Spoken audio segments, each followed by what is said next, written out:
Last week was the first week of the new year, and I spoke about how to leave the past behind.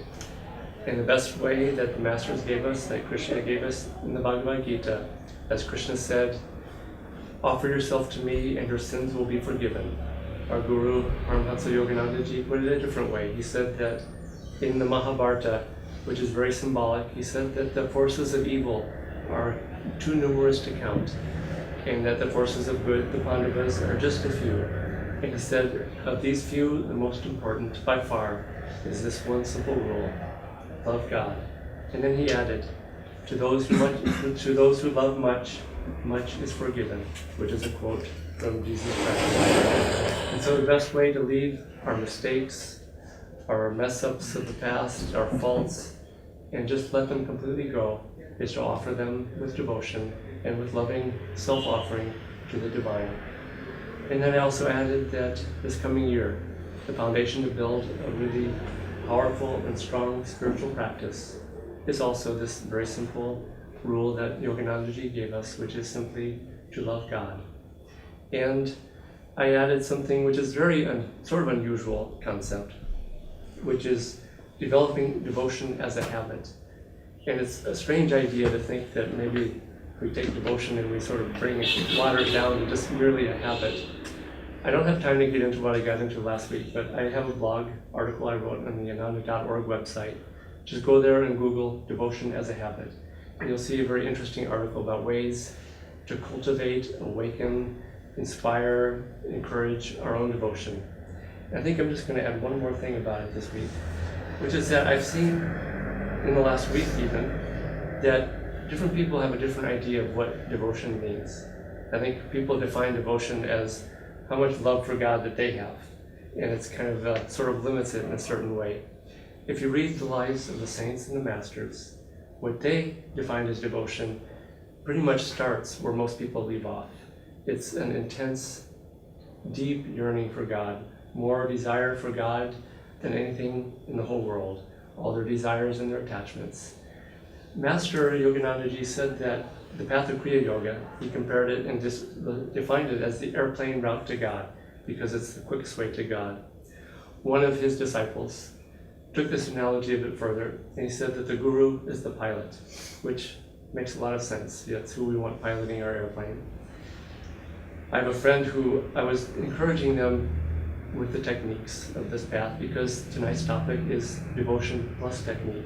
It's the addition of technique to what we've already talked about, this power of intense devotion. And they were wondering why they needed to learn these other techniques before learning Kriya, and spend up to a year working at it. And they finally got the idea, and they told me, I get it. These other techniques, Hong Sa, energization exercises, that's the boarding pass that I need to get on the plane. And of course that's true. We need a boarding pass, we need to put out the energy to make it to the airport. It just doesn't pick us up wherever we are, like a rickshaw or a bus or something. But the devotion part is the fuel, if you take this analogy all the way. And you'll find that different types of fuel will have a different effect on that plane. The pilot is great, the engine is great, we've got the boarding pass. If you have rocket fuel or jet fuel in that plane, it's going to take off. It's going to take you very, very, very far. If you have car fuel or whatever you've got sitting around in the garage that's been sitting in a can for a long time, just sort of ordinary devotional fuel, it will probably take you to the end of the runway and sputter a few times, cough, and just stop there. And you'll probably have to get out and walk the rest of the way, or get a bullock cart, as Yoganandaji described, the sort of the mental and theological way to find God. And so perhaps the most important thing to work on is to develop this deep intensity of devotion. And it's something to actually constantly work on, to cultivate, to awaken. And yes, you can do that. I'm going to quote Anandamayi Ma. I was at her ashram just down the street today and just had a very beautiful time absorbing her vibrations and her love for God. And someone asked her, how shall we realize God? Her answer, weep for him and you will find him. Very easy, isn't it? But the question again comes, I cannot weep at all. Tears simply won't come. What shall I do? Ma, laughing, seek the company of those who weep. Keep the company of pure and God-minded persons. Question, what is the easiest way to God? Ma, profuse tears. Question, and if tears do not come, then you should again seek the company of those who shed tears, namely, seek satsang. This is the easiest way to God, through love and devotion.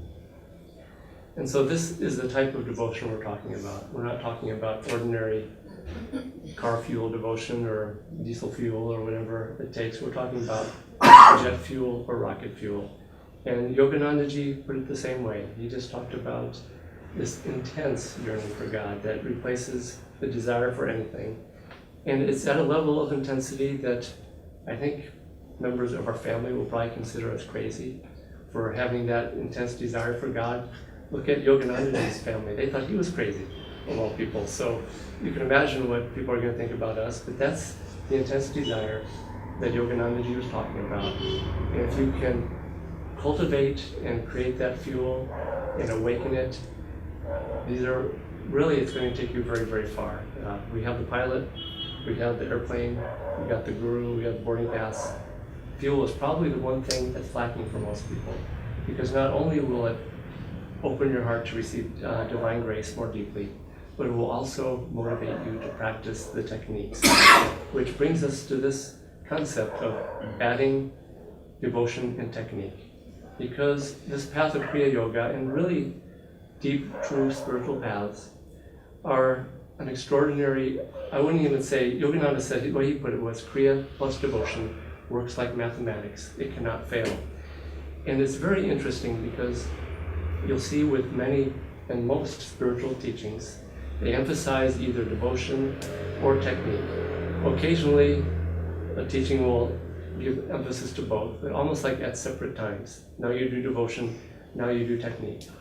What Yoganandaji gave us as the path of Kriya Yoga is an extraordinary marriage of technique plus devotion.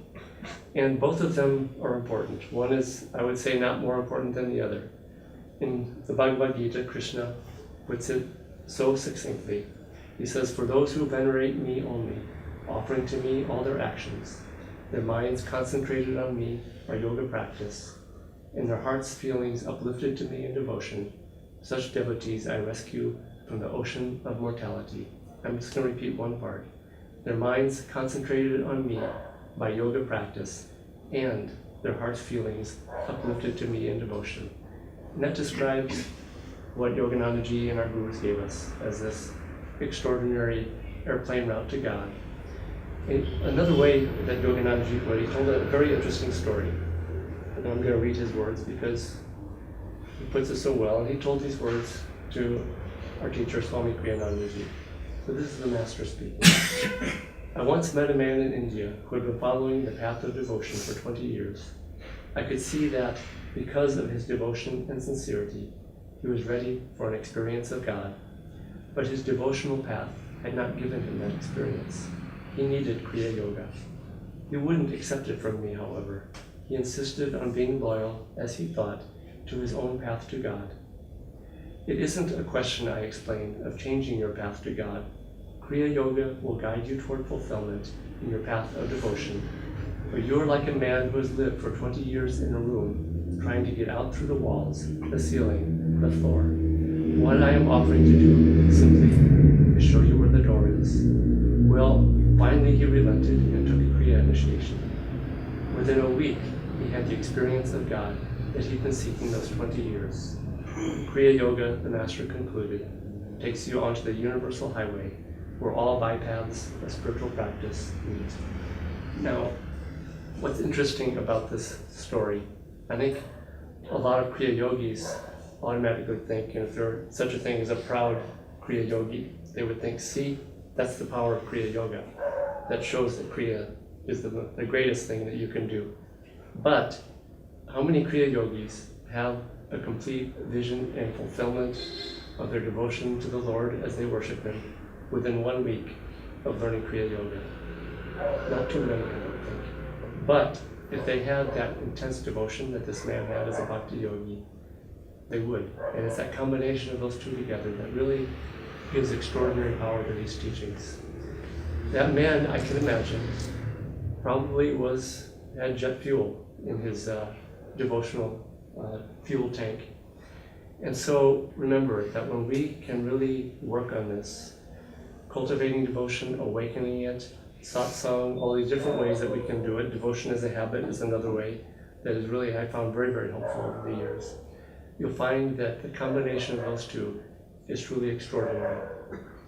I'm going to recommend a little practice that Kriya Yogis especially try sometime, just to see how this works, about this intensity of devotion combined with the extraordinary technique of Kriya.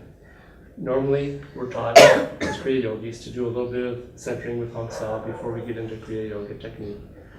Try doing this just as a sort of a proof of concept sometime. The next time that you have a really, really deep experience of devotional bliss during devotional chanting, where the tears are flowing and you're just feeling not just an outward emotion, but a real depth of devotion and yearning for God, do as we do, which is take the chant inward, do it more quietly, and then silently, and then take it into your heart and into your deep feeling. And then from that deep feeling, go right into practicing the technique of Kriya with that same extraordinary deep devotion. And you'll find that this is what Yogananda was talking about when he was talking about combining Kriya plus devotion. He was talking about that type of devotion, but also that type of focused, concentrated, scientific technique of yoga. So experiment with these things, and I think you will find, like I have over the years, that that type of intensity combined with scientific technique has an extraordinary power, and that's really where the power of Kriya Yoga really comes from. One way to look at this is a friend of mine in America, a non-member, a long time a non-member, and his name is David Eby, who I think many of you might know. And if you've seen many Ananda events online, you would have seen him playing the cello. And he really is what I would say a maestro or a master cello player. He studied under master cello teachers. He started learning from a very young age. He went to university and studied under really some of the best cello players in the world. And he's now a cello teacher himself. He's played in many symphony orchestras. And when you watch him play the cello, you see how this combination of devotion or inspiration combined with technique really works. Because you watch him play the cello and it's effortless. His fingers move effortlessly over the strings. And if you watch closely, you realize that he's practicing with what is probably perfect cello technique. And you realize also that he's spent many years doing the finger exercises that cello players do over and over and over again until the fingering became second nature as a technique, which allowed him to play the cello completely with inspiration, with the particular attunement to the piece that he's playing, the emotion or the energy of it. And you see that this similarly is how Kriya Yoga is practiced correctly, which is that proper technique, working with the science of Kriya, working with inspiration, daily practice over many years. And in a way, the human body, which really is made in the image of God, it's a divine creation, in a way it's like a musical instrument. The astral spine, which we work with in the practice of Kriya, it's really so much like a musical instrument that's quite astounding, because you'll see that great saints, when they chant with devotion, Chaitanya, when he would chant devotionally, he was using his divine instrument, which had an astral spine of his that was probably completely open to receiving the grace of God. In his body, his mind, the expression of his voice, which probably was not necessarily an operatic perfect voice, but expressed the deep yearning and devotion that he had using the sounding board of his own vocal cords, of his own astral spine, and his own divinity. And so the path of Kriya Yoga and the technique of Kriya Yoga is very much like a musical instrument, and we are that instrument in a way. And you'll find that people who practice Kriya over the years, in the way that we've been talking about, that the instrument becomes more and more blessed. This is what Yogananda said. He said, the instrument is blessed by that which flows through it. And he even used that word instrument to describe the devotee who acts as an instrument of the divine. So practice these things with energy, with focus, with concentration, with proper technique. Go to the maestro Kriya teacher, our gurus, listen to them talking about Kriya, get inspired by them, satsang, awaken devotion to that extent that we're talking about. And you'll find that Kriya Yoga has an absolutely extraordinary power to bless you, to change you, and to so completely transform you that you will not recognize yourself 1 year from now, 5 years from now, 10 years from now.